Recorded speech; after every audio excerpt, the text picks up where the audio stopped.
Moonlight filtered through half-drawn blinds, casting prison bar shadows across the living room floor. The air hung heavy with the scent of baby powder and desperation. A stack of unpaid bills fanned across the coffee table, their red, final notice stamps glaring under the dim light of a single table lamp with a crooked shade. The radiator clanked and hissed in the corner, struggling to push warmth into the room. Olivia Baker sat cross-legged on the floor, her back against the sofa, surrounded by a fortress of paperwork. Her fingers trembled slightly as she tapped numbers into a worn calculator. The soft glow of the screen illuminated the dark circles under her eyes, the hollows of her cheeks more pronounced in the harsh shadows. Her hair, once meticulously styled for corporate meetings, now hung in a messy ponytail, several strands escaping to frame her face. From the nursery down the hall came the gentle electronic melody of a baby monitor, the sound waves pulsing green across its tiny screen. Each soft rise and fall of the line represented Grace's steady breathing, the only steady thing in Olivia's life now. She inhaled deeply, the apartment's familiar scent, a mixture of baby lotion, yesterday's coffee, and the faint mustiness of a building too old to ever feel truly clean, filling her lungs. Her shoulders ached from hunching over paperwork for hours, the muscles along her spine tight with tension. The calculator beeped as she punched in another figure. The resulting number made her stomach clench. She tried again, pressing the buttons harder this time, as if force could somehow change the mathematics of her situation. The same impossible sum appeared. "No," she whispered, her voice barely audible above the hum of the refrigerator in the kitchen. "That can't be right." But it was. The numbers didn't lie. After rent, utilities, groceries, and Grace's formula, she was still $300 short for the month. And that didn't include the medical bills that had been piling up since Grace's birth complications. Complications that had drained her savings and maxed out her insurance. Olivia closed her eyes, feeling the scratch of the carpet against her bare legs, the weight of the silence pressing down on her chest. When she opened them again, her gaze fell on the framed photo beside the lamp, herself in a hospital bed, pale but smiling, holding newborn Grace. The joy in that captured moment felt like it belonged to someone else now. The sudden buzz of her phone against the hardwood floor made her flinch. The screen lit up with her brother's name, Daniel Connor. She reached for it, her fingers hesitating over the answer button before swiping. "Hey, Dan," she said, trying to inject normalcy into her voice. "Liv, just checking in. You okay? You left work pretty quickly today." The concern in his voice made her throat tighten. "Yeah, just Grace's daycare called. False alarm, just a slight fever." The lie tasted bitter. The truth, that she'd fled to the bathroom to hide a panic attack after seeing the latest round of layoffs announced, felt too raw to share, even with Daniel. "How's my favorite niece doing now?" "Sleeping," Olivia said, glancing at the monitor. "Finally."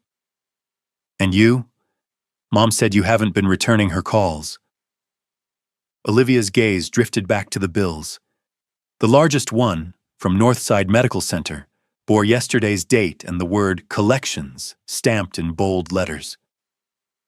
"I'm fine," she lied again. "Just busy." The next morning arrived with harsh fluorescent lights and the antiseptic smell of the corporate break room. Olivia stood before the coffee machine, watching the dark liquid drip too slowly into her mug. The machine wheezed and gurgled, struggling like everything else in the aging office building of Meridian Financial Services. Her reflection in the chrome surface of the machine looked ghostly, skin too pale, eyes too wide. She'd spent 40 minutes applying concealer to hide the evidence of another sleepless night. but makeup could only do so much. Behind her, a cluster of co-workers huddled near the refrigerator, their voices dropping to whispers as she glanced their way. The layoff rumors had intensified. Accounting was next, everyone said.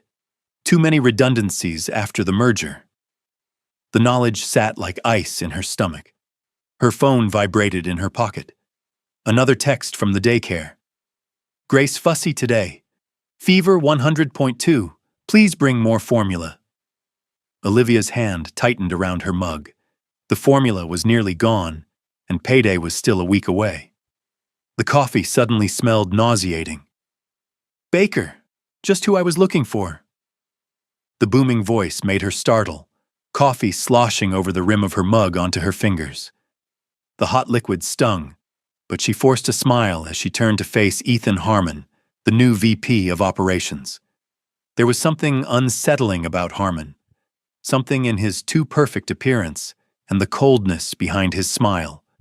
He'd arrived with the merger 6 months ago, bringing an entourage of new executives who all shared the same polished, predatory demeanor. The old guard called them the night shift behind their backs for their preference for late meetings and their pallid complexions. Mr. Harmon, she acknowledged, wiping her fingers on a napkin. What can I do for you? He moved closer, and the temperature around her seemed to drop several degrees. His cologne, something expensive and oddly metallic, overwhelmed the coffee scent.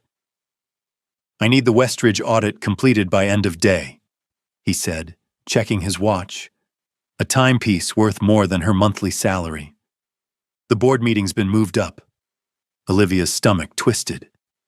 But that's 3 days earlier than scheduled. I'm still waiting on data from... Not my problem, Baker. His smile remained fixed, but his eyes, were they always that shade of amber, hardened? Either the audit's on my desk by 5, or we'll need to have a conversation about priorities and performance. The threat hung in the air between them, clear as crystal.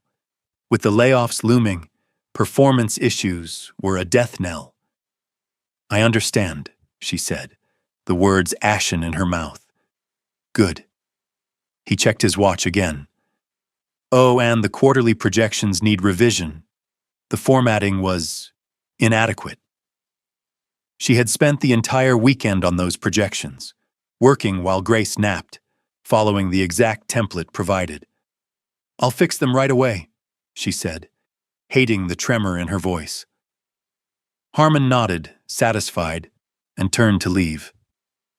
As he reached the door, he paused. Difficult being a single mother in today's economy, isn't it, Baker? So many expenses. The comment, delivered with casual cruelty, hit like a physical blow. How did he know about her financial struggles? She hadn't told anyone at work except Daniel, and he would never. But before she could respond, Harmon was gone, leaving only the lingering chill of his presence and the faint, strange scent of his cologne. The fluorescent lights in Olivia's cubicle buzzed and flickered as the afternoon wore on, the sound drilling into her skull. Her computer screen blurred before her tired eyes as she frantically cross-referenced data points for the Westridge audit. The task was impossible. She needed at least 2 more days and access to files only the IT department could provide. Her phone lit up with another text from the daycare. Grace still feverish. Please pick up by 5:30 latest. Olivia checked the time. 3:47 p.m. The audit was nowhere near complete. Her chest tightened, that familiar pressure building behind her sternum. Not now. She couldn't afford another panic attack, not with Harmon's deadline looming. She took a shaky breath, trying the counting technique her doctor had recommended. 1, 2, 3. The numbers on her screen swam before her eyes. Hey, sis. Daniel appeared at her cubicle entrance, his HR badge swinging from his neck. His smile faded as he took in her appearance. Jesus, Liv, you look like hell, I know, she finished, rubbing her eyes. What's up? Daniel glanced around, then lowered his voice. I shouldn't be telling you this, but there's a meeting happening right now. Harmon and the other VPs, they're finalizing the cut list for accounting. The pressure in Olivia's chest intensified. When will we know? Tomorrow morning. But Liv, he hesitated. Your name came up. The world seemed to tilt sideways.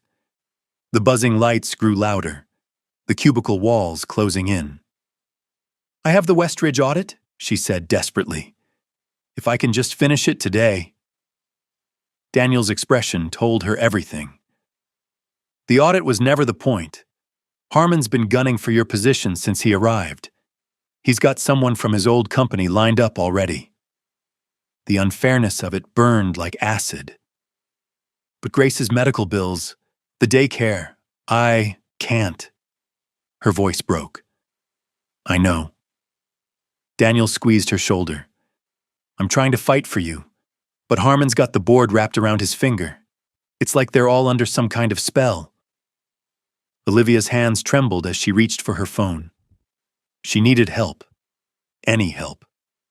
Her finger hovered over her contacts, scrolling past names of friends who had slowly drifted away after Grace's birth, when she no longer had time for social outings. I should get back, Daniel said reluctantly. They'll notice if I'm gone too long. Just prepare yourself, okay? And call Mom. She's worried. After he left, Olivia stared at her phone, desperation clawing at her throat. Without thinking, she opened a text to the last number that had contacted her about a bill payment. What she thought was the hospital's billing department. Her fingers flew across the keyboard, tears blurring her vision. I know this is unorthodox, but I'm begging for an extension. I'm about to lose my job. My daughter needs medicine. I'll pay everything, I swear, just need more time. Please help us. She hit send before she could reconsider, then dropped her phone as if it had burned her. What was she doing? Begging wouldn't change anything. The hospital's billing department wouldn't care about her personal problems. Her phone buzzed almost immediately. Surprised at the quick response, she picked it up, expecting an automated message. Instead, the reply made her blood freeze. I believe you have the wrong number. However, your situation sounds dire. Perhaps I can be of assistance. What exactly do you need? Olivia stared at the message, confusion replacing panic. This wasn't the hospital, but who would offer help to a complete stranger? With shaking fingers, she replied, I'm sorry for the mistake. Please disregard my message. The response came seconds later. No mistake is without purpose, Ms. Baker. I find myself intrigued. Your honesty is refreshing in a world of pretense. Tell me more about your situation. A chill ran down Olivia's spine. How did this stranger know her name? She hadn't included it in her message. Her finger hovered over the block button, but desperation kept her from pressing it. Who is this? She typed instead. The reply appeared after a long pause. Someone who can solve your problems if you're willing to meet. Tonight. 10 p.m., the Obsidian Building downtown. Ask for Benjamin Reed. The Obsidian Building. Everyone in the city knew it. A towering black glass structure that housed the headquarters of Reed Enterprises, one of the oldest and most secretive corporations in the country. Its reclusive CEO was rumored to only conduct business at night. Olivia's heart pounded against her ribs. This had to be a joke. Or worse, something dangerous. Yet, as her gaze drifted to Grace's photo on her desk, then to the email notification that had just appeared, a meeting request for 9 a.m. tomorrow titled Department Restructuring, she felt something shift inside her. What choice did she have? Her fingers moved across the screen. I'll be there. The final reply sent a shiver through her body. Excellent. I sense you're exactly what I've been searching for, Olivia Baker. Until tonight. She stared at the message, the weight of what she'd just agreed to settling over her like a shroud. The lights above flickered once more, and in that brief moment of darkness, she could have sworn she saw a shadow move across her cubicle wall, tall and imposing, there and gone in an instant. What had she just done? And why did she feel, beneath the fear and desperation, a strange sense of anticipation? The audit forgotten, Olivia clutched her phone, the screen still illuminating the mysterious messages. Who was Benjamin Reed, really? And how did he know her name when she texted a wrong number? Most importantly, what did he mean by saying she was what he'd been searching for? The questions swirled in her mind as the office lights flickered again, and somewhere in the distance, she thought she heard the faint sound of laughter, cold, ancient, and hungry. Olivia clutched her desk, steadying herself as the laughter faded. The air in the office felt suddenly thick, oppressive. She glanced at her colleagues, hunched over their keyboards, oblivious to the strange sound that had just pierced through the ambient noise of the accounting department. Had they not heard it? Or was her mind playing tricks, conjuring phantom sounds from the depths of her exhaustion and desperation? She checked her phone again. The messages were still there. This was real. With trembling fingers, she gathered her things, tucking Grace's photo carefully into her purse. The audit files could wait until tomorrow. Whoever Benjamin Reed was, she needed to prepare. She needed to think clearly, and the stifling fluorescent lights of Harmon Financial were making that impossible. Heading out early? Daniel asked as she passed his desk. Her brother's concerned eyes tracked her movements. Just not feeling well, she managed, forcing a weak smile. I need to pick up Grace from daycare anyway. Daniel nodded, but his expression remained troubled. You've seemed off all day. Is everything okay? The weight of the secret messages pressed against her like a physical force. She wanted to tell him, to share the bizarre exchange, but something held her back. What if this was her only chance to fix everything? What if Daniel tried to stop her? Just tired, she lied. I'll text you later. The elevator ride down was interminable. Each floor's descent brought her closer to a decision point. Go home and forget the strange messages, or drive to the address Benjamin Reed had sent. Her rational mind screamed for the former, but the memory of Grace's face, of the mounting bills, of the meeting notification about department restructuring, propelled her toward the latter. The parking garage was unusually empty for this time of day. Her footsteps echoed between concrete pillars, each click of her heels amplified in the cavernous space. The sensation of being watched prickled along her spine. Twice she turned, certain she would catch someone following her, but there was only stillness and shadow. Her car, a tired Honda with a child seat in the back, waited in its usual spot. As she approached, she noticed something tucked beneath the windshield wiper, a cream-colored envelope, heavy paper stock that seemed to shimmer faintly in the dim garage lighting. Olivia glanced around again before reaching for it. The envelope was sealed with dark red wax, imprinted with an ornate R. Inside was a single card, the same luxurious paper, bearing only a handwritten message in elegant script. The choice is yours, but choose wisely. Some doors, once opened, cannot be closed again. B. Her hands shook as she read the message again. This was no wrong number, no coincidence. Benjamin Reed knew who she was, where she parked. He had been here, or sent someone.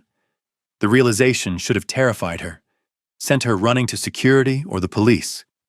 Instead, she carefully tucked the card into her purse alongside Grace's photo. The drive to pick up Grace from daycare was a blur of traffic lights and racing thoughts. When she arrived, her daughter's delighted squeal momentarily pushed away the strangeness of the afternoon. Grace's tiny arms wrapped around her neck, her baby-soft hair tickling Olivia's cheek. "Mama, look!" Grace proudly held up a finger painting, mostly smears of blue and purple. "It's beautiful, sweetheart," Olivia whispered, holding her daughter tighter than usual. "Let's go home." Their apartment was small but meticulously organized, evidence of Olivia's attempts to maintain control in a life increasingly defined by its lack. She settled Grace with her toys in the living room and retreated to the kitchen, where she could watch her daughter while contemplating her next move. The address Benjamin had sent was in the historic district downtown, an area of renovated warehouses now housing exclusive restaurants and luxury condos. She pulled it up on her phone, scrolling through street view images. The building was unmarked, its windows tinted dark, the entrance recessed and shadowed. According to property records, it was owned by a shell company, which was owned by another shell company, which was ultimately owned by Reed Enterprises. A text notification interrupted her research. "I look forward to our meeting tonight. A car will arrive at 8:30. Olivia's pulse quickened. She hadn't confirmed she was coming, yet somehow he knew she would. She prepared dinner for Grace, going through the motions of their evening routine while her mind raced. Bath time, story time, tucking her daughter into bed with her favorite stuffed rabbit, each familiar activity now tinged with an undercurrent of fear and anticipation. At 8:15, she called her neighbor, Mrs. Patel, a retired nurse who often helped with Grace. "Emergency at work," Olivia explained, the lie bitter on her tongue. "I shouldn't be too late." Mrs. Patel arrived 5 minutes later, waving away Olivia's profuse thanks. "Go, go. Grace and I will be fine. We always are." At precisely 8:30, her phone buzzed with a text. "Your car is waiting." Outside, a sleek black sedan idled at the curb. The driver, a pale woman with striking silver hair despite her youthful face, opened the rear door without a word. "I'm Karen," she said once they were underway, her eyes meeting Olivia's in the rearview mirror. "Mr. Reed's assistant." "How did he get my number?" Olivia asked, finding her voice at last. "How does he know who I am?" Karen's lips curved in a small smile. "Mr. Reed has a talent for finding people with potential, people who need something only he can provide. And what is that exactly? That's for him to explain." The rest of the drive passed in silence. Olivia watched the familiar cityscape transform as they entered the historic district, old brick buildings looming against the night sky. The car slowed before the building she had researched, but instead of stopping at the front, Karen turned down a narrow alley and parked beside a discreet service entrance. "This way," Karen said, leading her to a burnished elevator that seemed too elegant for its surroundings. She pressed her palm to a scanner, and the doors slid open silently. The elevator ascended swiftly, Olivia's stomach dropping with the rapid rise. When the doors opened again, she stepped into a space that defied her expectations. Not the sterile corporate office she had imagined, but a vast penthouse loft. Floor-to-ceiling windows revealed the city spread below like a carpet of lights. The space was sparsely but expensively furnished, leather, glass, and dark wood dominating the aesthetic. "Mr. Reed will join you shortly," Karen said, gesturing toward a seating area near the windows. "Would you care for a drink?" Olivia shook her head, too overwhelmed to speak. As Karen disappeared through a side door, Olivia remained standing, unwilling to make herself comfortable in this strange place. The city lights blurred as she stared out the window, her reflection a ghostly overlay on the glass. She looked small, vulnerable. What was she doing here? What could this mysterious CEO possibly want from a mid-level accountant? Beautiful, isn't it? A voice said from behind her. Olivia spun around. A man stood in the center of the room, though she hadn't heard him enter. Tall, impeccably dressed in a charcoal suit that seemed to absorb the light around it. His face was striking, all sharp angles and perfect symmetry, framed by dark hair with distinguished streaks of silver at the temples.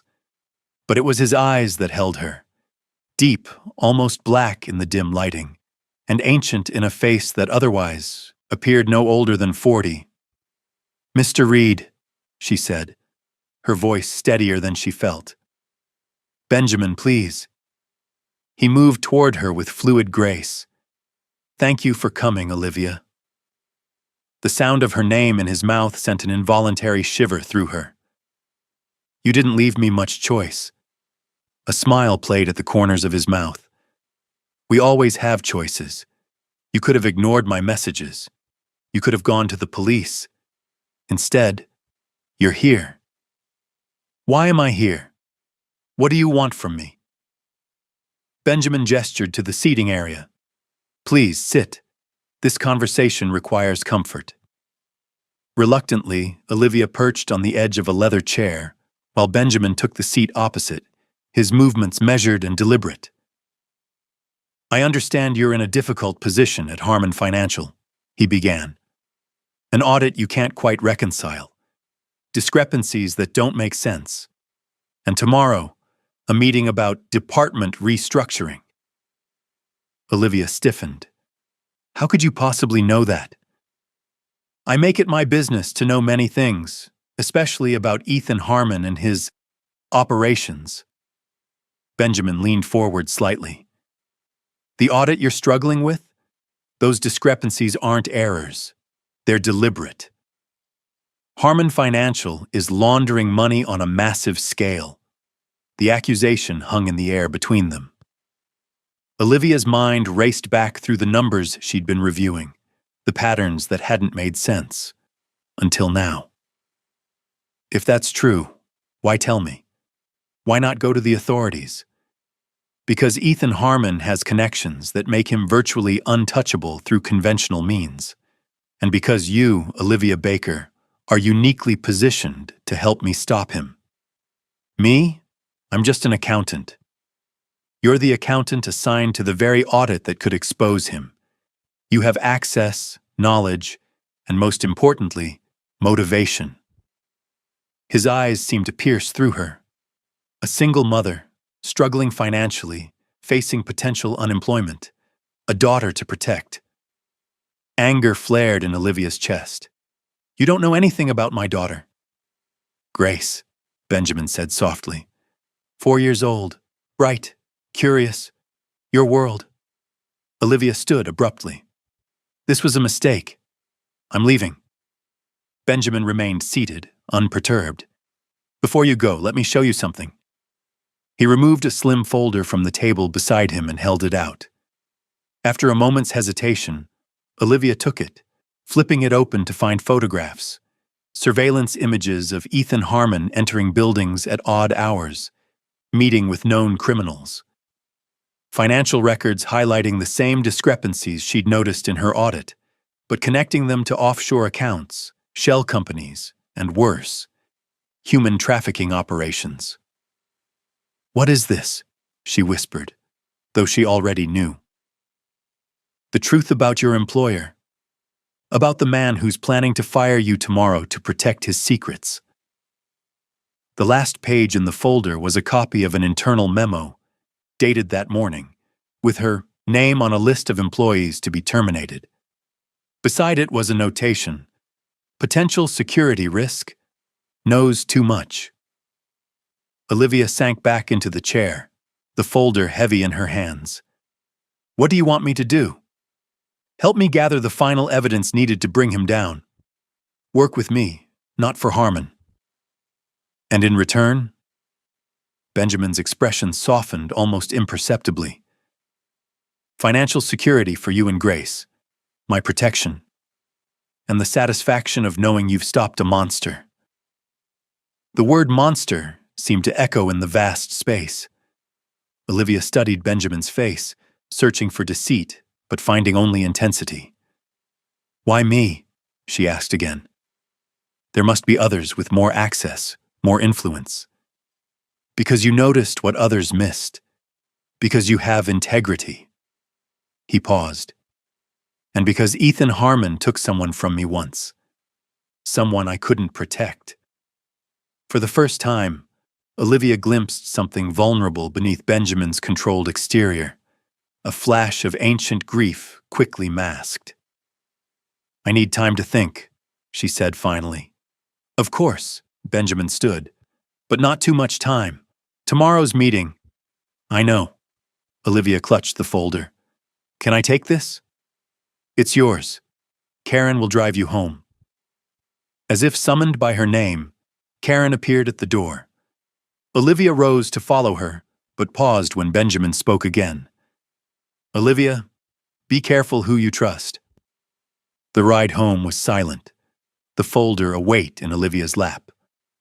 Karen left her at her apartment building with only a nod and the promise that they would be in touch. Inside, Mrs. Patel reported that Grace had slept peacefully. Alone at last, Olivia spread the contents of the folder across her kitchen table, examining each document with her accountant's precision. The evidence was compelling, damning. If true, Ethan Harmon wasn't just a white-collar criminal. He was something far worse. Sleep eluded her. By dawn, she had made her decision. The morning brought a steely resolve. She dressed carefully, professionally, armor for the battle ahead. After dropping Grace at daycare with an extra-tight hug, she drove to Harmon Financial for what might be her last day. The office hummed with the usual morning activity, but Olivia noticed subtle differences. The way certain executives huddled in corners, speaking in hushed tones. The sympathetic glances from administrative staff who always knew about layoffs before they happened. Her desk seemed smaller somehow, more temporary. She logged into her computer and immediately began downloading files, not just the audit materials, but everything she could access that might corroborate Benjamin's claims. A small USB drive, disguised as a novelty keychain, steadily filled with data. At 8:55, her phone buzzed with a text from an unknown number. "Meeting moved to 9:30, Harmon's office. Be prepared." Olivia's hands trembled slightly as she continued working, copying, documenting. At 9:25, she removed the drive and slipped it into her pocket. She gathered her notebook and pen, straightened her blazer, and walked deliberately toward the executive floor. Ethan Harmon's office occupied the corner of the top floor, with panoramic views of the city. His assistant, a nervous young man with perpetually darting eyes, waved her in without announcement. Harmon stood at the window, his back to the door. Tall and lean, with carefully maintained silver hair, he projected an image of distinguished success. When he turned, his smile didn't reach his eyes. "Olivia, thank you for coming." He gestured to the chairs before his massive desk. "Please, sit." She sat, noting that they weren't alone. Daniel, her brother, was already there, his expression unreadable. As HR director, his presence at a termination meeting wasn't unusual, but the tightness around his mouth suggested discomfort.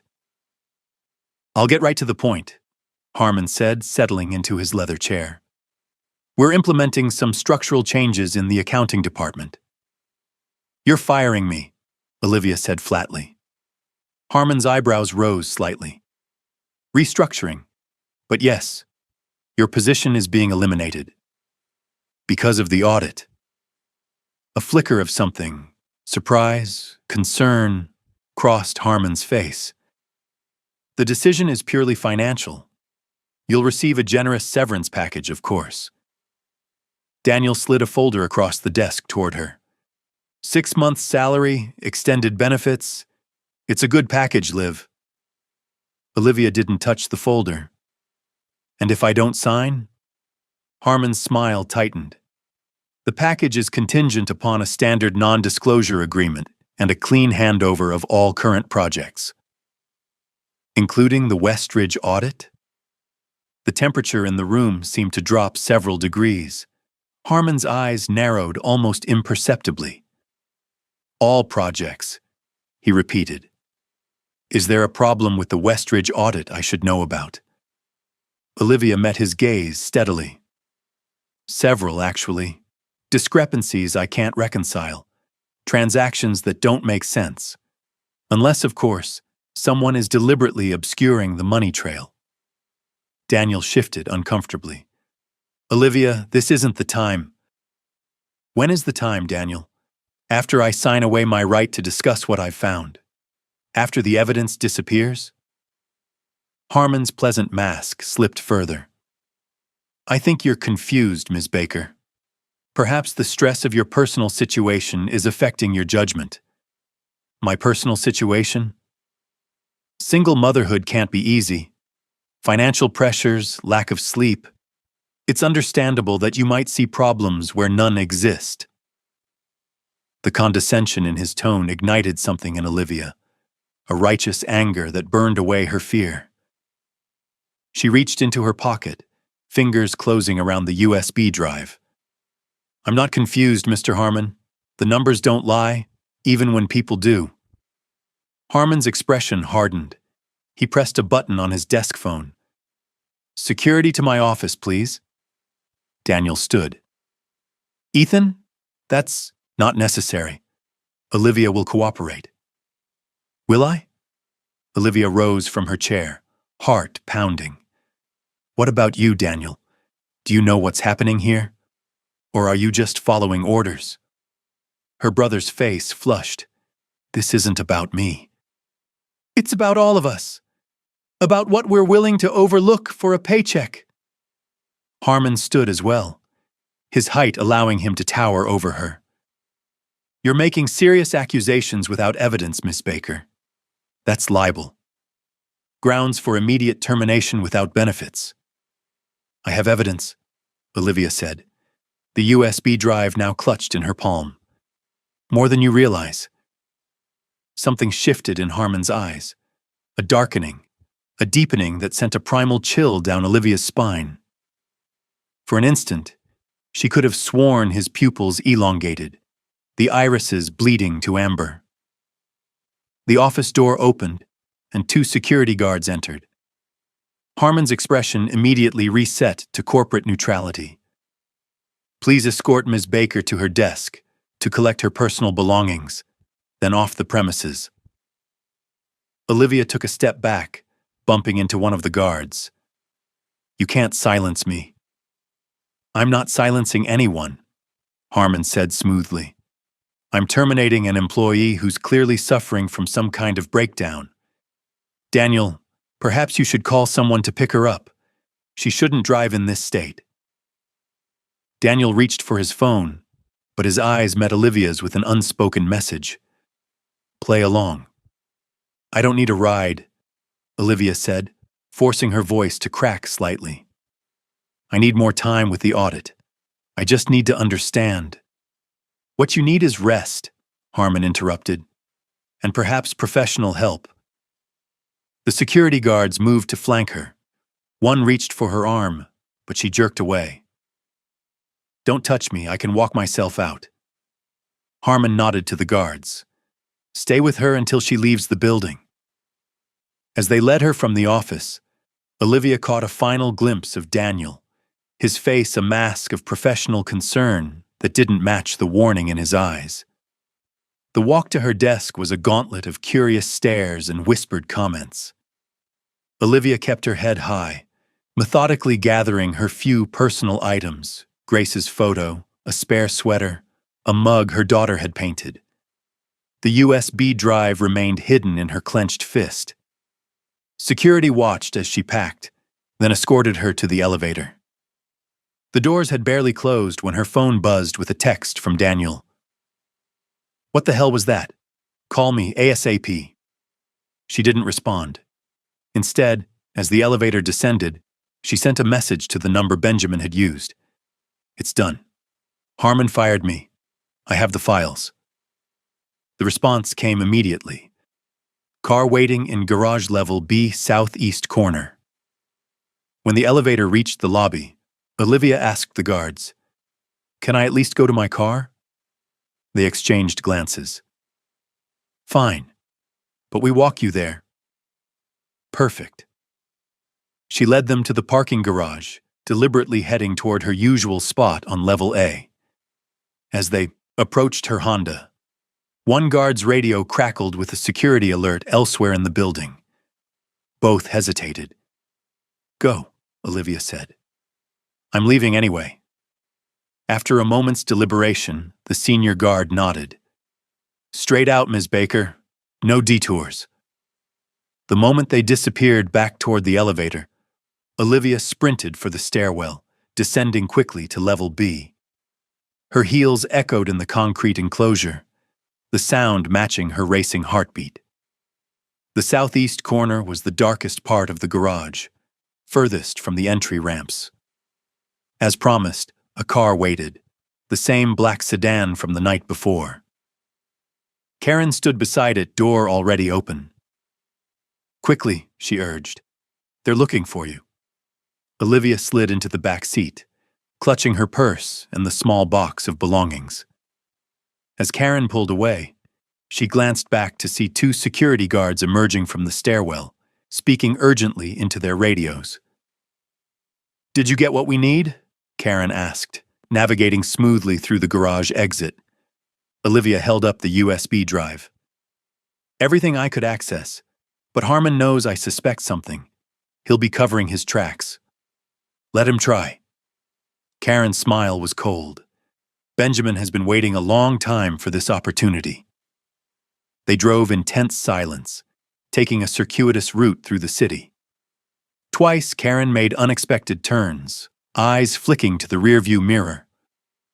"Are we being followed?" Olivia asked. "Possibly. Harmon has resources." The implication sent a chill through Olivia. This wasn't just about losing her job anymore. She'd made herself a target. "My daughter," she said suddenly.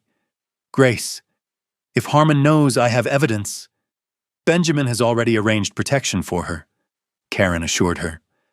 "A security detail is watching the daycare. No one will get near her." Relief flooded through Olivia, followed immediately by fresh fear. What kind of situation required armed guards at a preschool? The car turned into an underground parking facility beneath a nondescript office building. Karen led her to a service elevator that required both a key card and a fingerprint scan. "Benjamin is waiting," she said as the elevator ascended. "He'll explain everything."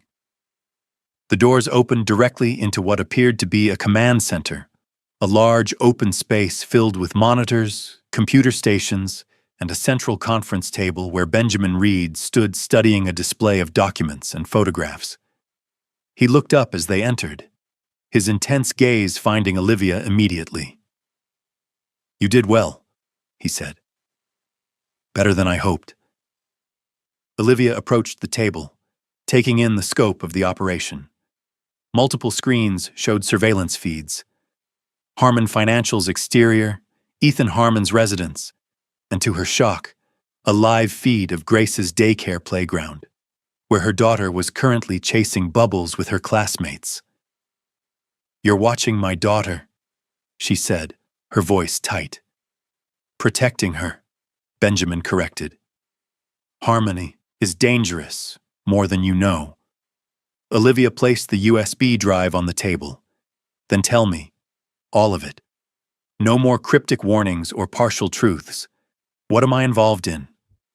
Benjamin studied her for a long moment, then nodded. "You deserve the full picture." He gestured to a chair. "But I warn you, once you know, there's no going back to your old life."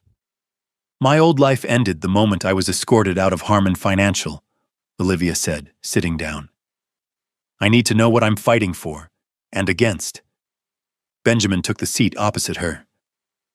"Ethan Harmon is not human, Olivia. Not entirely. Neither am I." A disbelieving laugh escaped her. "What is this?" Some kind of cult? Not a cult, a condition, a very old one. Benjamin's eyes held hers. Some call us vampires, though the reality is more complex than folklore suggests. Olivia started to stand. This is insane. You saw his eyes change in his office today, Benjamin said quietly. The amber color, the elongated pupils. Olivia froze. She had seen it, had convinced herself it was a trick of the light, a manifestation of her own fear. That's not possible, she whispered. Yet you saw it. Benjamin leaned forward. Just as you've noticed other things, how he never eats at company functions, how he's aged barely a day in the decade he's run the company, how people who cross him don't just lose their jobs, they disappear. Each observation hit Olivia like a physical blow. She had noticed these things, had filed them away as curiosities, eccentricities of the wealthy and powerful. If what you're saying is true, she said slowly, then what does that make you? The same as him in nature, different in purpose. Benjamin's expression darkened. Ethan Harmon uses his condition to prey on humans, to build power through fear and corruption. I've spent centuries trying to maintain balance, to protect humanity from our kind's worst impulses. Centuries, Olivia repeated, the word hollow in her mouth. In answer, Benjamin reached for a leather-bound book on the table. He opened it to reveal yellowed pages covered in flowing script, then turned to a specific page bearing a painted portrait. Benjamin himself, in the clothing of another era, standing beside a woman with a gentle smile and knowing eyes. My wife, he said softly. Painted in 1647. She was human. She taught me that immortality without compassion is merely prolonged monstrosity. Olivia stared at the portrait, at the unmistakable face of the man before her, unchanged across centuries. The impossibility of it made her dizzy. This can't be real, she murmured. But even as she said it, pieces were falling into place. Harmon's unnatural stillness, his cold calculation, the fear he inspired in his employees that went beyond normal corporate intimidation.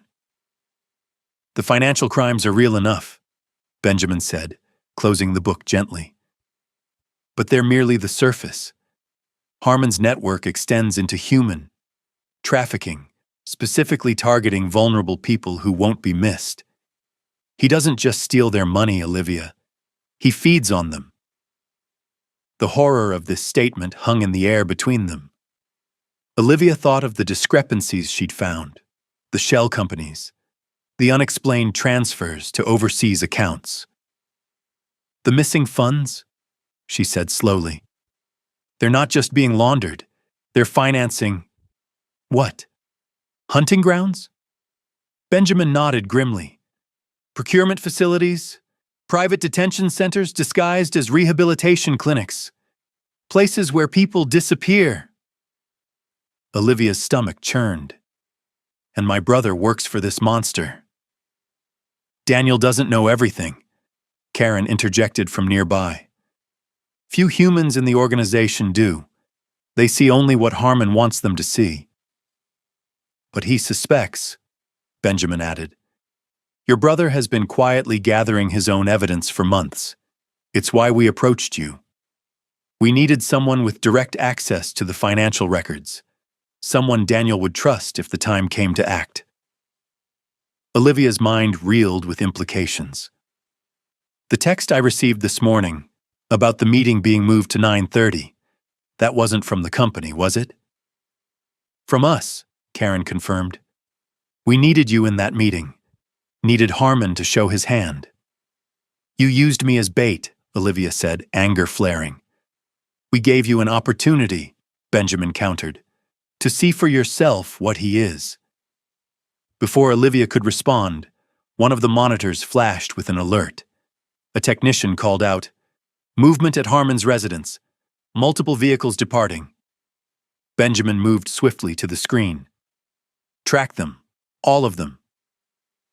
Olivia followed, watching as black SUVs pulled away from an elegant mansion. What's happening?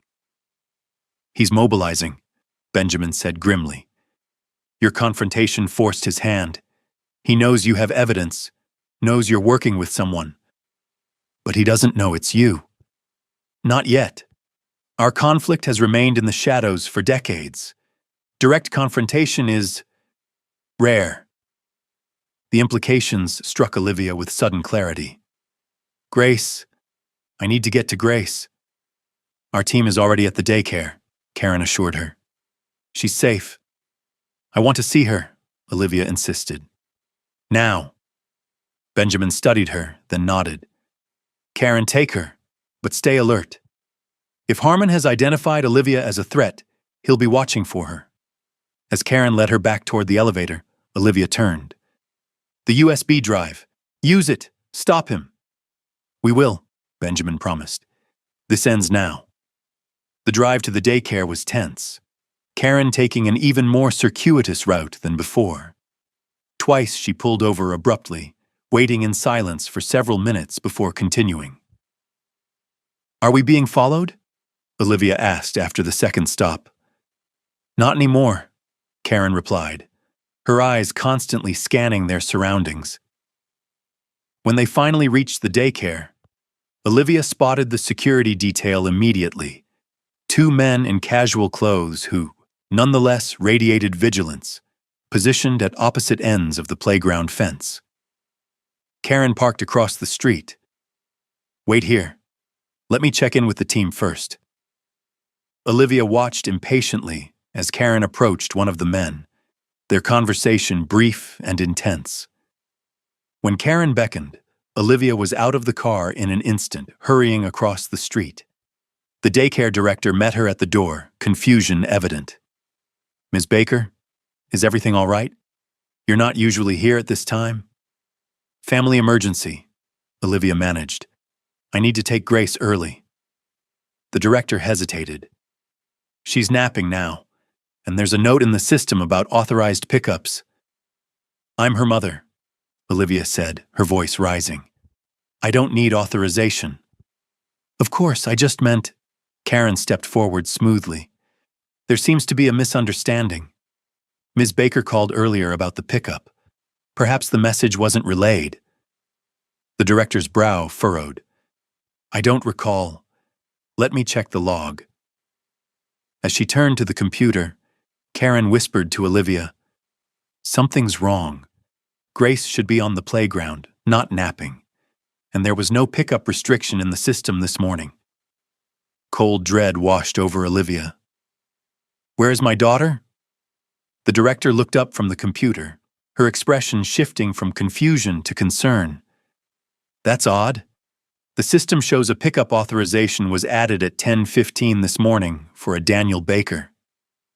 My brother? Olivia's voice shook. Did he pick her up? No one has picked her up. She's in the nap room with the others. The director gestured down the hallway.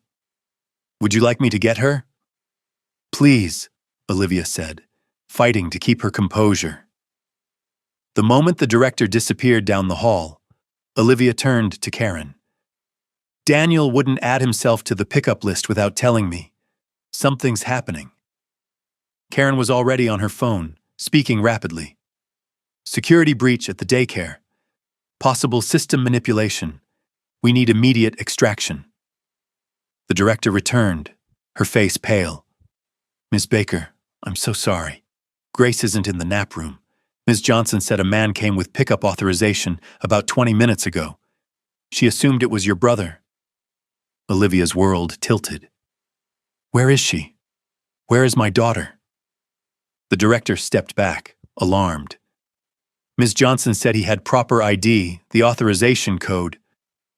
Karen gripped Olivia's arm, steering her toward the exit. We need to move now. Outside, the security team was already mobilizing, one man speaking urgently into a comm device while the other scanned the street. They have Grace, Olivia said, the words barely audible through her constricted throat. Harmon has my daughter. Karen guided her back to the car. Benjamin is already tracking Daniel's phone. If Harmon is using your brother as cover, we'll find them. As they pulled away from the curb, Olivia's phone rang, Daniel's number. She answered on speaker. Daniel, where's Grace? Do you have her? There was a pause. Then a voice that wasn't her brother's responded. Ms. Baker, you've caused quite a disruption to my operations today. Ethan Harmon's smooth, cultured tone sent ice through Olivia's veins. Where is my daughter? She demanded. Safe, for now. As is your brother, though he's been rather uncooperative. Karen was already sending a text one-handed, alerting Benjamin to the call. What do you want? Olivia asked, struggling to keep her voice steady. A simple exchange. The USB drive and your silence for your family's safety. Surely that's not too much to ask. How do I know they're okay? A rustling sound. Then Daniel's voice came through, strained and breathless. Liv, don't come. It's a trap. He's not human, he's... Daniel's voice cut off with a pained grunt. Proof of life as requested, Harmon said, his tone unchanged. Your niece is sleeping peacefully, thanks to a mild sedative. She'll remain that way as long as our negotiation proceeds smoothly. Rage and terror battled within Olivia. If you hurt her... That depends entirely on you, Ms. Baker, and on how quickly you distance yourself from your new associate. Harmon paused. Oh yes, I know about Benjamin Reed. Our relationship goes back further than you can imagine. Tell him this changes nothing between us. The old rules still apply. Karen's expression hardened at the mention of Benjamin's name. What do you want me to do? Olivia asked, desperation bleeding into her voice. Bring the drive to the Westridge property. Come alone. You have 1 hour. The line went dead. Olivia turned to Karen, who was already redirecting the car. We need to go back. I have to get the drive. Benjamin won't let you go alone, Karen said, accelerating through a yellow light. My daughter's life is at stake. Which is precisely why we need a plan. Harmon won't let any of you walk away, drive or no drive. The truth of this statement hit Olivia like a physical blow. Then what do we do? Karen's expression was grim as she sped back toward their headquarters. We spring the trap, but on our terms, not his.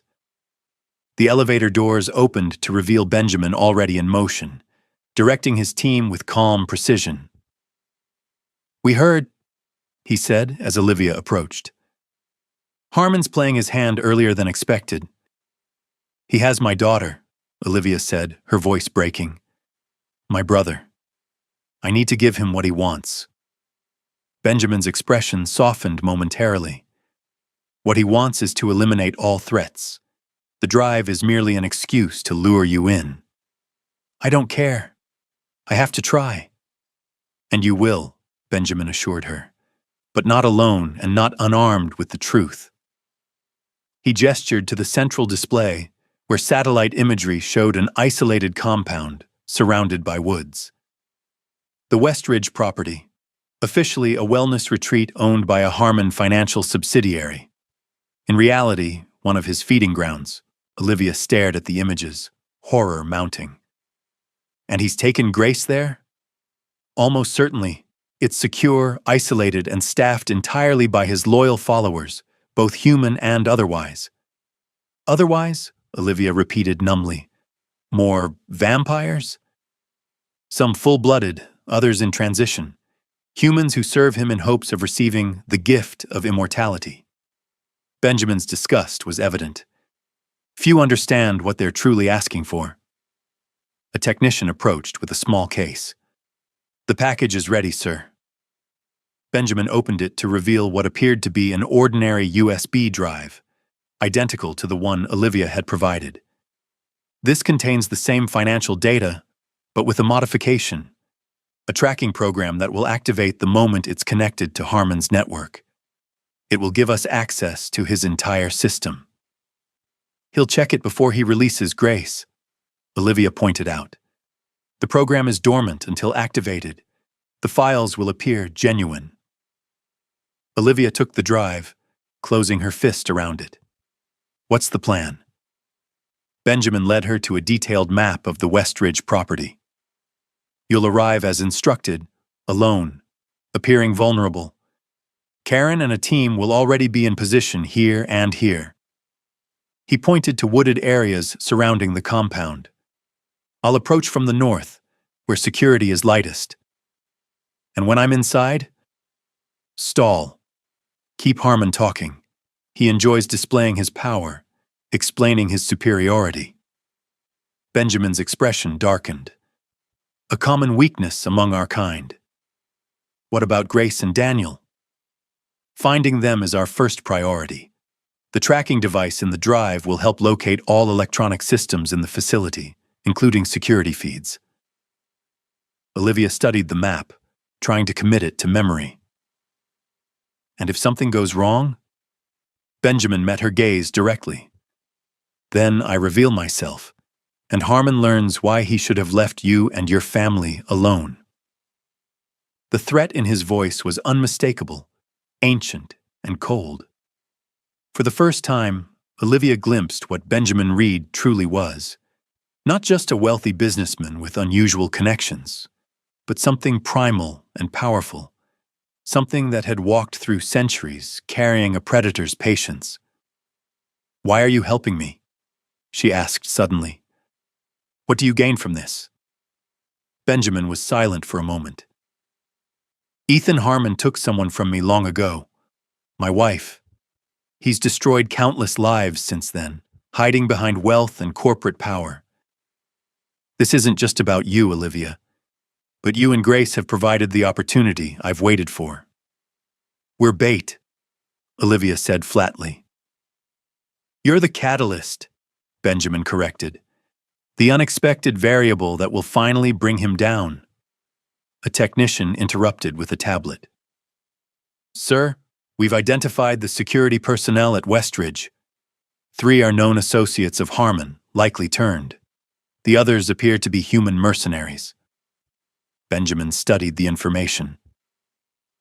Arm the teams accordingly. No, casualties among the humans if possible. Many are simply employees with no knowledge of Harmon's true nature. Olivia watched the preparations with growing apprehension. Armed men and women checked weapons that seemed designed for a very specific type of combat. Stakes fashioned from some dark wood. Projectiles tipped with what appeared to be silver. Will those work? She asked. Against them? Some will, Benjamin replied. The folklore gets some things right, but our primary advantages are surprise and Harmon's arrogance. He won't expect a direct confrontation from me, not after all these years of shadow games. Karen approached with a small case. For Olivia. Inside was a delicate silver necklace with a cross pendant. Is this supposed to protect me? Olivia asked skeptically. It's a camera and microphone, Karen explained. It will allow us to see and hear everything once you're inside. As Olivia fastened it around her neck, Benjamin added, The silver won't hurt Harmon, but it might make his younger followers uncomfortable. Every advantage helps. A countdown appeared on the main screen. 40 minutes until Harmon's deadline. It's time, Benjamin said. Karen will drive you to the perimeter. Then you continue alone. Remember, your only job is to find Grace and Daniel, then get them to safety. Leave Harmon to me. Olivia nodded, her fear transforming into a cold, focused determination. What if he asks about you, about how we connected? Tell him the truth, that I found you, that I showed you evidence of his crimes. The more truth in your statements, the more convincing the lies. As they moved toward the elevator, Benjamin placed a hand on her shoulder. The touch was cool but not cold, firm but not threatening. Olivia, when you see what Harmon truly is, what I truly am, don't hesitate. Run. Get Grace and go. The drive to Westridge passed in tense silence. Olivia rehearsed what she would say, how she would act. Terrified mother, desperate sister, out of her depth. It wouldn't require much acting. Karen stopped the car at a turnoff a quarter-mile from the main entrance. The team is already in position. Benjamin will be here within minutes. Olivia clutched the fake USB drive. If anything happens to Grace, it won't, Karen said firmly. Benjamin has waited centuries for this confrontation. He won't let Harmon hurt an innocent child. With a deep breath, Olivia stepped out of the car and began walking toward the Westridge compound. The afternoon sun filtered through the trees, casting dappled shadows across the rural road. In the distance, the wellness retreat rose from manicured grounds, a sprawling main building of glass and stone surrounded by smaller cabins. As she approached the gate, a security camera swiveled to track her movement. The intercom crackled to life. "Ms. Baker, right on time." The gate swung open silently. Two men in dark suits waited just inside, their stillness immediately setting them apart from normal security personnel. Not human, Olivia realized with a shiver. Like Harmon, like Benjamin. "This way," one said, his voice devoid of inflection. They led her through gardens that would have been beautiful under other circumstances. Flowering plants, burbling fountains, paths winding between sculptural elements. The tranquility was a grotesque facade, knowing what happened here. The main building's doors opened automatically as they approached. Inside, the aesthetic continued. A reception area worthy of a five-star resort, with soaring ceilings and modern furnishings. No staff were visible, no other guests. The guards directed her to an elevator at the back of the lobby. One accompanied her inside, standing too close, his presence raising goosebumps on her skin. He smelled wrong somehow, like earth and metal and something else she couldn't identify. The elevator descended rather than rising, the floor indicator showing B1, then B2, then B3. When the doors opened, the resort pretense had vanished. They stood in a utilitarian corridor with concrete walls and fluorescent lighting. "Last door on the right," the guard instructed, remaining in the elevator. Olivia walked slowly down the hallway, her heartbeat thundering in her ears. The cross pendant felt heavy against her skin, a reminder that Benjamin and his team were watching, waiting. The door was unmarked steel, with a keypad lock that beeped and clicked open as she approached. Taking a final deep breath, she pushed it open. The room beyond was unexpectedly elegant, a conference space with dark wood paneling and indirect lighting. Ethan Harmon sat at the head of a long table, looking exactly as he had that morning in his office, impeccably dressed, perfectly composed. The only other occupant was Daniel, seated halfway down the table, his face bruised, hands bound before him. "Olivia," Daniel croaked when he saw her, "you shouldn't have come." "Silence," Harmon said mildly, and Daniel flinched as though struck. Olivia rushed to her brother's side. "What have you done to him?" "Nothing permanent," Harmon replied. "Yet." He gestured to a chair. "Please sit. We have matters to discuss." Olivia remained standing. "Where is Grace?" "Safe. Sleeping. She'll remain that way until our business is concluded." Harmon's smile didn't reach his eyes. "The drive, Ms. Baker." Slowly, Olivia removed the USB drive from her pocket and placed it on the table. "It's all there. Everything I found in the audit. Everything I downloaded this morning." Harmon made no move to take it. "And your new friend, Benjamin Reed? What does he know?" "Everything I know," Olivia said truthfully. "He approached me yesterday, showed me evidence of your operations." "Did he tell you what he is?" What I am? He said you're not human.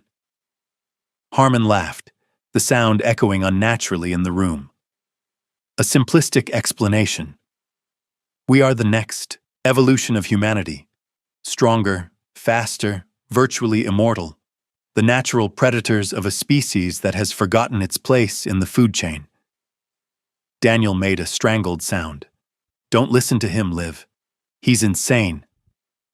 Your brother lacks vision, Harmon said, rising from his chair with unnatural fluidity.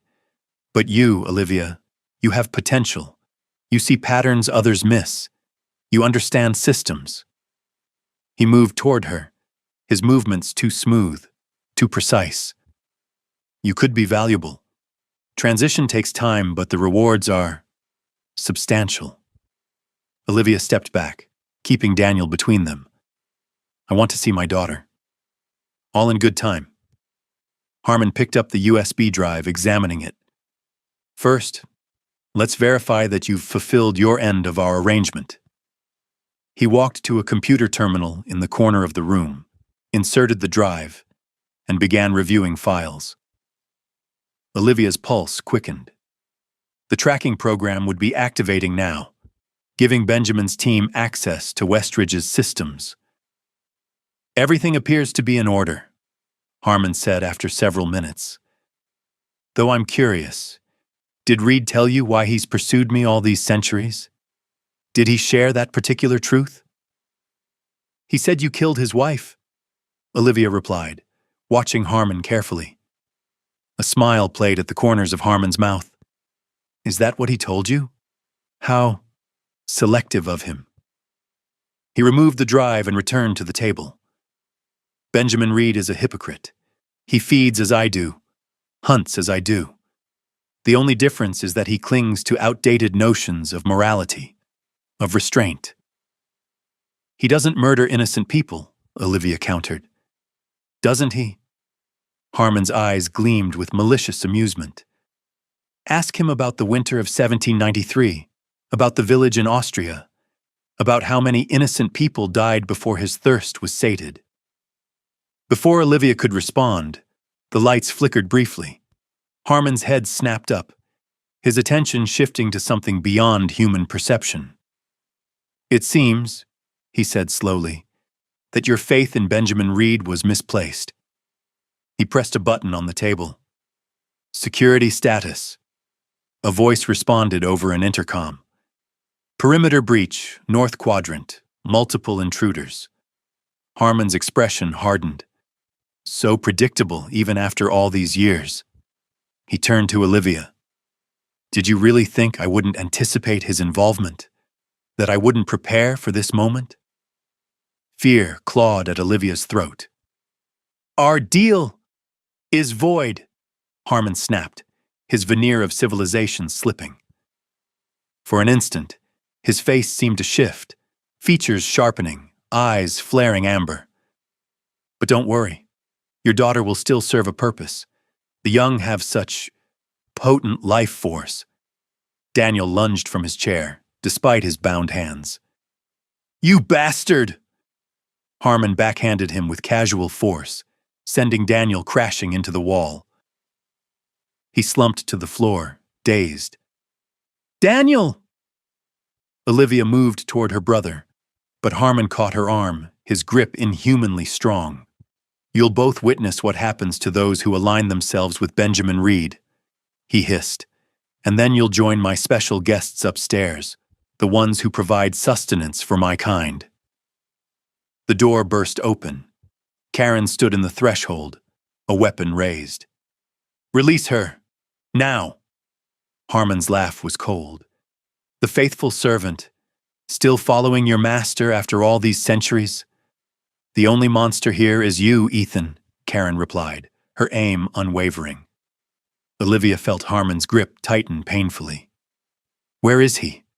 Still hiding in the shadows, sending others to fight his battles. Right here, came Benjamin's voice from behind Karen. He stepped into the room, and Olivia gasped. Benjamin's appearance had subtly changed, his features sharper, more predatory, eyes gleaming with an inner light that wasn't quite human. He moved with the liquid grace of a natural hunter. "Release them, Ethan," Benjamin said, his voice carrying an ancient authority. "This is between us. It always has been." "Nothing is ever just between us," Harmon snarled. "Not since you took everything from me." "You destroyed yourself," Benjamin countered. "Your greed, your cruelty. Those were your choices." Harmon's grip on Olivia's arm loosened slightly. "And your choice? To play protector to these cattle? To deny your nature century after century?" "My nature is not defined by bloodlust alone," Benjamin said, taking another step forward. "Neither was yours once." Something flickered across Harmon's face, a shadow of memory quickly suppressed. "Sentiment. Your eternal weakness." In that moment of distraction, Olivia wrenched free of his grip and dove toward Daniel, pulling her semi-conscious brother away from the confrontation.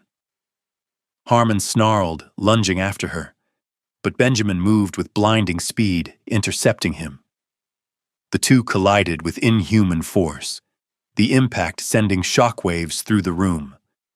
"Get them out," Benjamin commanded Karen, never taking his eyes off Harmon.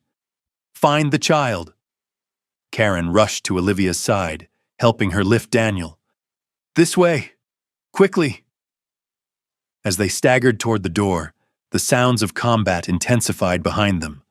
Crashes, inhuman growls, the splintering of wood. Olivia glanced back once to see Benjamin and Harmon locked in combat, moving faster than her eyes could track, their forms blurring with speed. In the corridor, armed members of Benjamin's team were engaged with Westridge security. Karen guided them toward a service stairwell. "Grace," Olivia gasped. "We need to find Grace." "The team is searching the upper levels," Karen assured her. "The tracking program worked. We have access to the security feeds." They climbed the stairs, Daniel becoming more coherent with each step. "Liv?" he mumbled. "What's happening? What are they?" "Later," she promised. "We need to find Grace first." At the ground floor, Karen's comm device crackled. "Package located, East Wing, room 217. "Grace?" Olivia breathed. "They've found her." They moved through the building as quickly as possible, avoiding the main corridors where Benjamin's team was still engaging Harmon's security forces. Twice they had to duck into empty rooms to avoid patrols. The East Wing was quieter, designed to resemble an upscale medical facility. Room 217 was guarded by one of Benjamin's men, who nodded as they approached.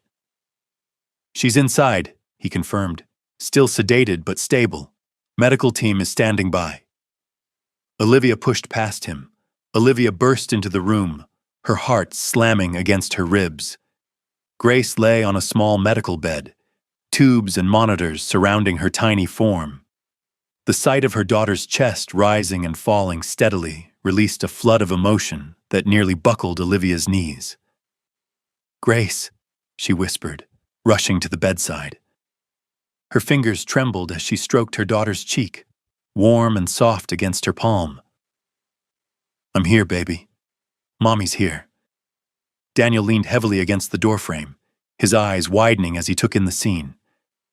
"Liv, what is all this?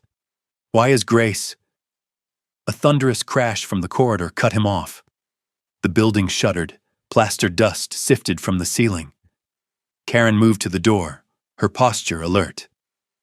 "We need to move. This facility isn't secure." "She has IVs, monitors," Olivia protested. "Our medical team will handle it," Karen assured her. "But Harmon and Reed are tearing this place apart. We need to get to the extraction point." Two figures in tactical gear entered, efficiently disconnecting Grace from the machines and transferring her to a portable medical carrier. Olivia hovered close, never taking her eyes off her daughter. "The sedation is mild," one of them explained. "She'll wake naturally in an hour or two with no side effects." Daniel pushed himself upright. Someone tell me what's happening. Now. Later, Olivia said firmly. When Grace is safe. Karen's comm device crackled again. Extraction route compromised. Harmon's forces are converging on the east wing. Secondary route? Karen asked. Negative. Buildings going into lockdown. Olivia looked at Karen, fear clutching at her throat. What does that mean? It means we're trapped unless Reed can secure an exit. Karen checked her weapon. We need to find a defensible position. They moved deeper into the east wing, away from the sounds of combat. Daniel, still weak but increasingly alert, kept pace beside Olivia, who refused to be separated from Grace's carrier. The medical team led them to a reinforced security office with multiple monitors showing feeds from throughout the building. "My God," Daniel whispered, staring at the screens. The feeds showed impossible scenes. Figures moving at blinding speeds, throwing each other through walls, wounds healing before their eyes. On one screen, Benjamin Reed stood in what remained of the executive boardroom, his suit torn, blood streaming from a gash across his face that was already closing. "What are they?" Daniel asked. Olivia met her brother's gaze. "Vampires." The word hung in the air. Daniel's expression cycled through disbelief, denial, and then, as he looked back at the monitors, dawning acceptance. "Harmon wanted Grace," Olivia continued. "He's been experimenting on children, looking for genetic markers. Benjamin has been trying to stop him." "Benjamin Reed? The CEO you've been investigating?" "He's different from Harmon. He's—" Olivia paused, unsure how to explain the complex truth about Benjamin. A new alert flashed across the monitors. The building's security systems were being overridden. Karen swore under her breath. "Harmon's accessing the main server. He's sealing all exits." "Can we fight our way out?" one of the tactical team asked. Karen shook her head. "Not with civilians and a child." Olivia stared at the screens, watching Benjamin battle Harmon. Despite his power, Benjamin was taking damage. Harmon was younger, faster, and had clearly fed recently. As she watched, Harmon drove Benjamin through a wall, disappearing from the camera's view. A decision crystallized in her mind. "The evidence," she said suddenly. "The files I downloaded from Harmon's system. They detail everything. The experiments, the missing children, the corporate fraud." "How does that help us now?" Daniel asked. "Westridge's reputation is everything to them. What if we broadcast it? Not just to authorities, but to everyone, shareholders, media, the public." Karen's eyes widened with understanding. "Force them to respond to a PR catastrophe. It might create enough chaos for extraction." "I need access to their network," Olivia said. One of the tactical team members moved to a terminal. "I can get you in, but their firewall—" "I know their systems," Daniel interrupted. "HR has backdoor access for emergency communications." He took the seat, fingers flying over the keyboard. Despite his weakened state, years of muscle memory guided him through the login protocols. "I'm in," he announced. "Where's the data?" Olivia connected her phone, transferring the encrypted files. "Everything's here. Financial records showing how Harmon diverted research funds, medical reports on the children, security footage of the facilities." "What's the distribution target?" Daniel asked. "Everyone," Olivia replied. "Major news outlets, shareholders, board members, regulatory agencies, and social media.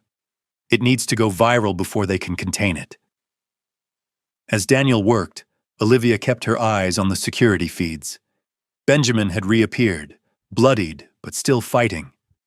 Harmon seemed to be herding him toward the executive levels. "Almost done," Daniel said. "This will trigger alarms throughout their system." "Good," Olivia said. "We want their attention divided."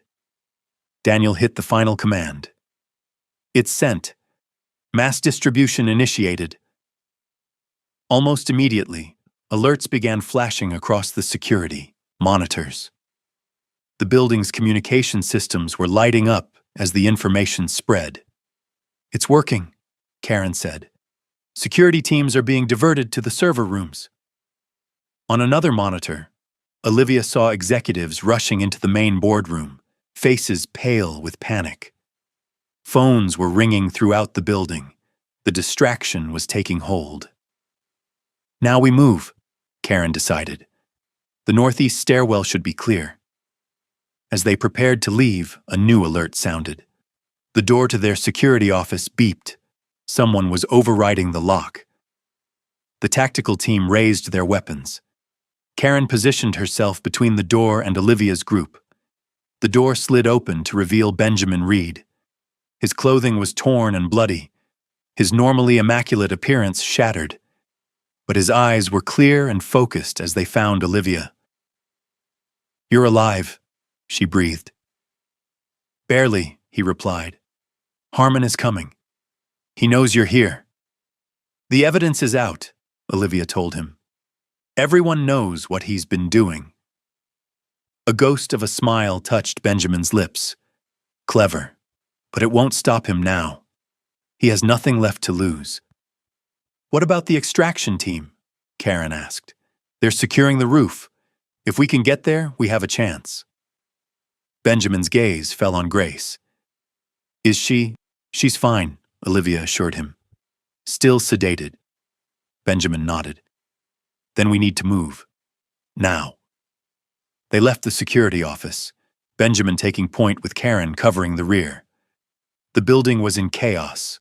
Alarms blaring, staff rushing in all directions, security forces divided between containing the information breach and responding to the supernatural battle that had destroyed half the executive level. They had made it to the upper floor when the lights went out. Emergency systems kicked in, bathing the corridor in dim red light. "He's cut the power," Benjamin said. "He's trying to trap us." A crash echoed from around the corner. Benjamin pushed Olivia behind him just as Ethan Harmon appeared, moving with preternatural speed. "Going somewhere?" Harmon's voice was eerily calm, but his eyes blazed with inhuman rage. Blood stained his once pristine suit, and his movements had a jerky, desperate quality. "With my property?" "She's not your property," Olivia said, stepping forward despite Benjamin's protective arm. "None of the children were." Harmon's laugh was hollow. "You have no idea what you've interrupted. Generations of work, the future of our kind." "Experimenting on children?" Benjamin's voice was cold. "That's not our future, Ethan. It's a perversion of everything we should stand for." Always the moralist Reed. Harmon's gaze shifted to Grace's carrier. "That child carries genetic markers we've been seeking for centuries. The ability to walk in daylight is just the beginning." Olivia felt ice in her veins. "You're not touching her. Your maternal instincts are charming but irrelevant." Harmon took a step forward. "The world now knows about Westridge's corporate crimes, yes, but they know nothing of our true nature. That secret remains mine to protect, which means eliminating all of you." Benjamin moved with blinding speed, slamming into Harmon and driving him back down the corridor. The two vampires crashed through a wall, disappearing from sight. "Go!" Karen shouted, urging them toward the stairwell. "Get to the roof!" They ran, the sounds of supernatural combat echoing behind them. The medical team carried Grace's carrier, with Olivia and Daniel close behind. Karen covered their retreat, weapon ready. They had almost reached the stairwell when Harmon reappeared, throwing Karen against a wall with enough force to crack the plaster. She crumpled to the ground, unmoving. "Karen!" Olivia cried. Harmon advanced, his movements fluid despite his injuries. "You've cost me everything, Ms. Baker. My company, my research, my standing. But I won't let you take my future." Benjamin appeared behind him, bloodied and limping. "It's over, Ethan." "It's never over for us, Reed. You of all people should know that." Harmon's eyes fixed on Grace. "That child is the key to everything we've sought." "She's just a baby," Olivia said, stepping between Harmon and her daughter. "She's the culmination of generations of genetic tracking," Harmon countered. "Her DNA contains markers we've been isolating for centuries." "You mean stealing children for centuries," Benjamin corrected. "How many families have you destroyed, Ethan? How many lives? Necessary sacrifices for our evolution." "No." Benjamin's voice hardened. "There's nothing necessary about what you've done." Harmon moved suddenly, faster than Olivia could track. One moment he was feet away, the next he had Daniel by the throat, lifting him off the ground. "One more step, Reed, and I snap his neck." Benjamin froze. Olivia felt terror clawing at her throat. "Let him go," she pleaded. "He has nothing to do with this." "Everyone has their use." Harmon's grip tightened. "His is leverage." Daniel struggled, his face reddening as he clawed at Harmon's hand. "What do you want?" Benjamin asked, his voice controlled despite the tension visible in every line of his body. "The child," Harmon said simply. "Let me take her, and the rest of you can leave." "No," Olivia said instantly. "Think carefully, Ms. Baker. Your brother's life, your own. All for a child who might help our kind evolve beyond our limitations." "She's my daughter," Olivia said, her voice breaking. "Not your science experiment." Harmon sighed dramatically. "Then I'll take her over your corpses." His grip on Daniel tightened. Daniel's struggles weakened. In that moment, Karen stirred against the wall, with a movement almost too quick to see. She raised her weapon and fired. The bullet struck Harmon's shoulder, causing him to stagger. His grip on Daniel loosened enough for Benjamin to move, tackling Harmon to the ground. Daniel fell, gasping for air. Olivia rushed to him, pulling him away from the supernatural battle unfolding before them. Benjamin and Harmon fought with inhuman speed and strength, crashing through walls and furniture. The building shook with the force of their combat. "The roof," Karen gasped, struggling to her feet. "We need to go now." They helped Daniel up and continued toward the stairwell, the sounds of destruction following them. They emerged onto the rooftop to find a helicopter waiting, rotors already spinning. "Get in!" the pilot shouted over the noise. The medical team loaded Grace first, then helped Daniel aboard. Olivia hesitated, looking back at the rooftop access door. "Benjamin," she said. "He'll find his own way out," Karen assured her, though uncertainty shadowed her eyes. The building shuddered beneath them. Somewhere below, the battle continued. "We can't wait," the pilot called. "Building integrity is compromised." Olivia made her decision. "Go. Get Grace and Daniel to safety." "Miss Baker," Karen began. "I'm not leaving him," Olivia said firmly. "Not after everything he's done for us." Karen studied her face, then nodded. "I'll stay with you." "No. Go with Grace. Protect her if—" Olivia couldn't finish the thought.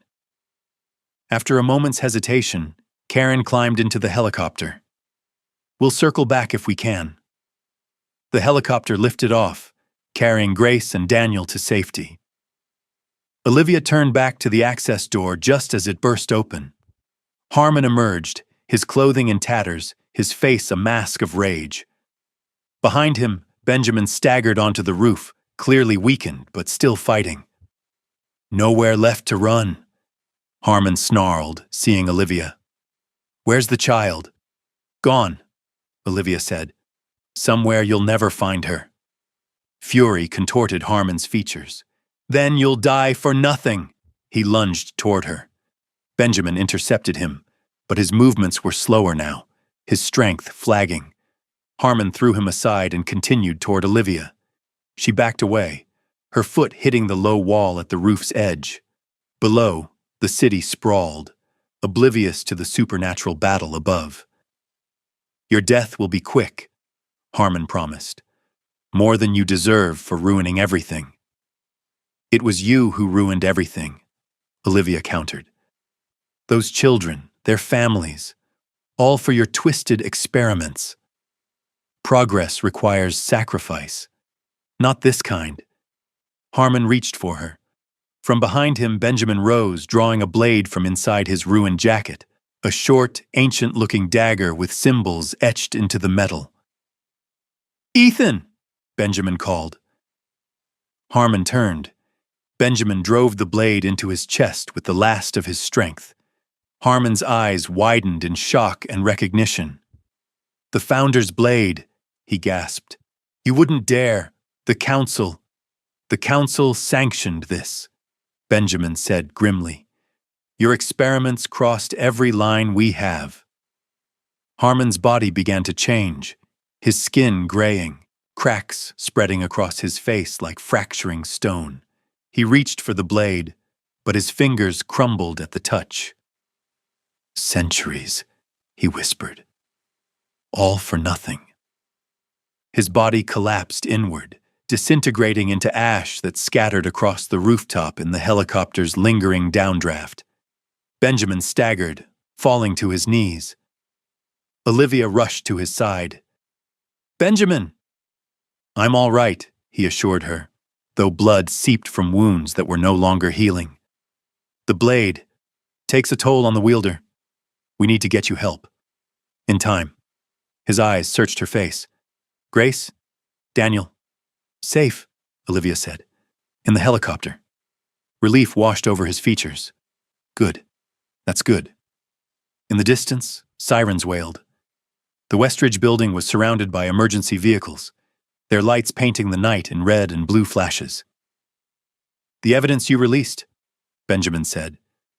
"It's over for Westridge.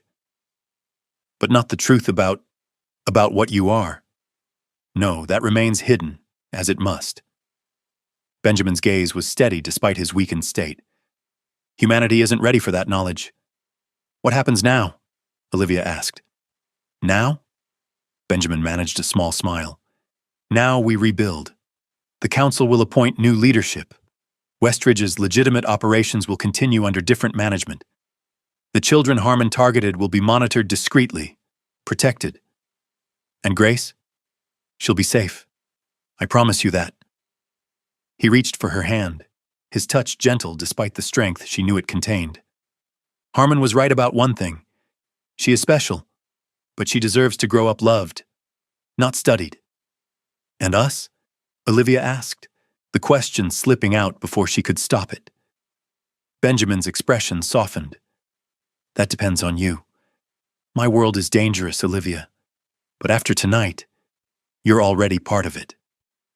The door to the rooftop burst open again.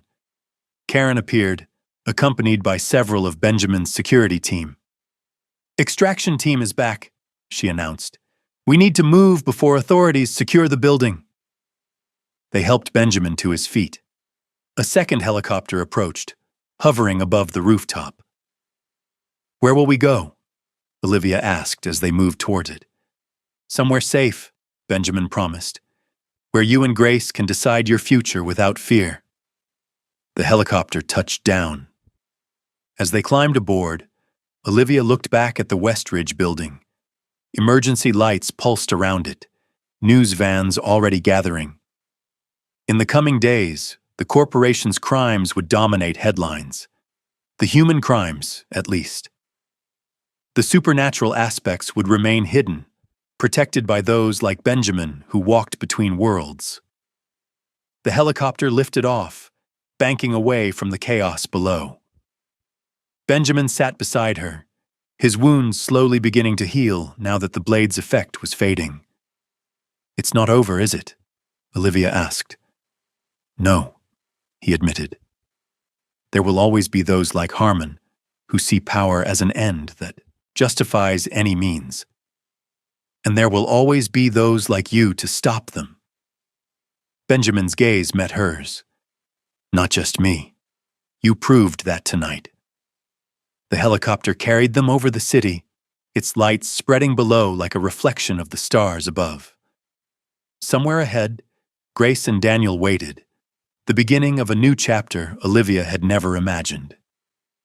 She felt Benjamin's hand close over hers, cool but strengthening. The touch anchored her as the city fell away beneath them, carrying them toward an uncertain future that, for the first time in months, held more promise than fear. In the distance, the first pale light of dawn touched the horizon. Benjamin winced slightly, but didn't look away. "It's beautiful, isn't it?" Olivia whispered. "Yes," he agreed, his eyes not on the sunrise but on her face. "Beautiful and worth protecting, no matter the cost." The helicopter flew on, leaving the night behind. Olivia closed her eyes, feeling the weight of the past hours settling into her bones. Grace was safe. Daniel would recover. And Benjamin. Benjamin would remain an enigma caught between worlds, just as she now was, but they would face whatever came next together. That much, at least, was certain. The scent of dawn filled the cabin, clean and new, washing away the copper tang of blood and the acrid smell of corporate ambition gone awry. Olivia breathed it in deeply, letting it fill her lungs with the promise of tomorrow.